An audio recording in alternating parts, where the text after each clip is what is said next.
I'm standing with Dr. Ross, and Dr. Ross, you've taken me to the room where you train future laparoscopic surgeons, right? Right. And here along this wall are some of the tools that you use in their education? True. Will you walk me through it? Sure. Because I know that this is very advanced, the Homer Simpson version of operation. This was one of our original simulators. And maybe you could try to take out... Oh, I had a lot of coffee this morning. This is rather primitive simulation. I hate it. Okay, so we won't go there anymore. Laparoscopic surgery is very different than open surgery. It takes different skills, and we realized very soon after laparoscopic procedures came into being that we had to train our residents on how to use the instruments before they ever come down. You're putting in some cameras through some very small holes, with some instruments through very small holes, and they're actually using their hands and looking over at a different place, up onto a screen. One might liken this to playing video games. Right. Because they are. And we found that people that do video games are better laparoscopic surgeons. Right, because you're not staring at your hands, you're staring at some monitor off. And and your hands are separated from Video your games, eyes. good for you. Video games, good for you. The first thing we do with simulation is teach them the kinds of instruments that are available and what you do with each one. And then we teach them some very simple skills. These look like silly skills, but they're learning how to run the instruments. And then let's just show this instrument here. Okay. The instrument. Because it's creepy and dinosaur-esque. Right. The instruments open and close. And also, they have to learn to use their finger because as they twist the little yellow knob, the instrument spins. This is one skill I just want you to try. Yeah, I would love to. And what this is there's a Kidney stones? Tupperware bucket with a little hole in the top. Oh, okay. And then the other side, we have a little container with the lentil beans. And your job is to put the instruments through, grab a lentil, and put it in the hole of that other plastic. Not a problem. Okay?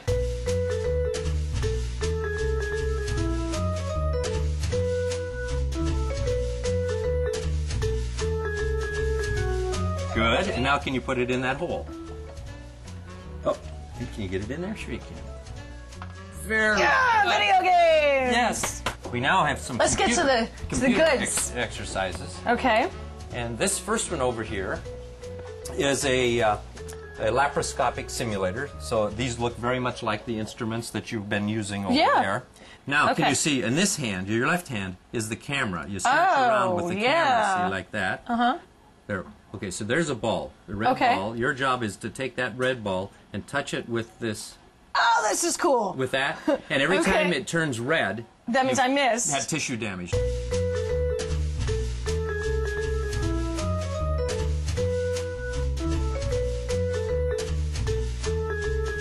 But your goal with this is just to make sure you don't touch tissue you're not supposed to touch. Yep. Learn how to run the camera in and out and use that instrument to pick things up. That's great. This is awesome.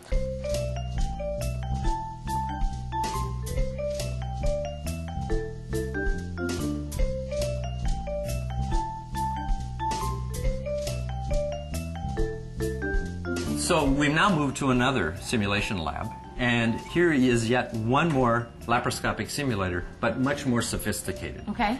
Where we were learning tasks. Now what we try to do with this simulator is to give them some reality to the task. This is the simulation.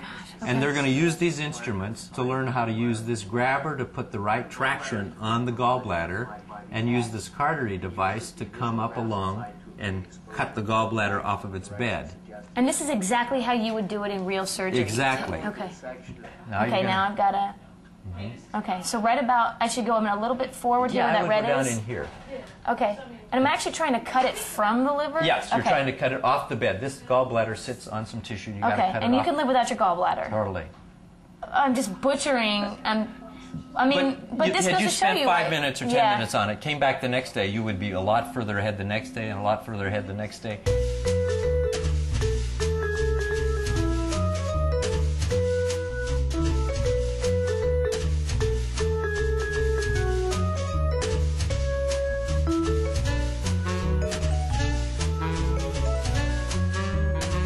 So the next generation of this device, which is another exponent more expensive, will actually have haptics so that they can feel what they're doing. Wow. Well, I look forward to that next generation. Yes. I don't know how I would do in my first day of residence here, for sure. Yeah, you're doing fine. Thank you so much. Okay. I think I just killed somebody. So now that we've had a little bit of practice with doing some... You've had more than I've had. But Not really. A little. Okay. Now we've had some practice doing some simulation stuff. They've got a little head-to-head. It's actually called head-to-head. Head-to-head is something, a software program by Verify Technologies. So let's go. Well, it's going to show how well we are. You want to... Oh, let's take it out on the balls. That didn't come out right.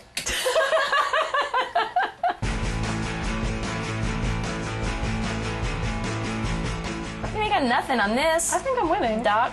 Oh, I haven't got... What? What? Who won? Who won? Oh, by how many? Good job, man. That was hot in there. Good job. That was rough. Let me tell you, we had a great time saved here him. at UW School of Medicine. Thank you to everybody for teaching us so much. This was probably, I think, my favorite segment that we've shot so far. I learned the absolute most here, and really this affects all of us because we could be a patient one day, and the idea is let these doctors learn on somebody else and not us. But once again, thank you so much to UW School of Medicine for opening up your doors and to all the residents that helped us out. And remember, if you're not learning something, life's not worth living. Goodbye.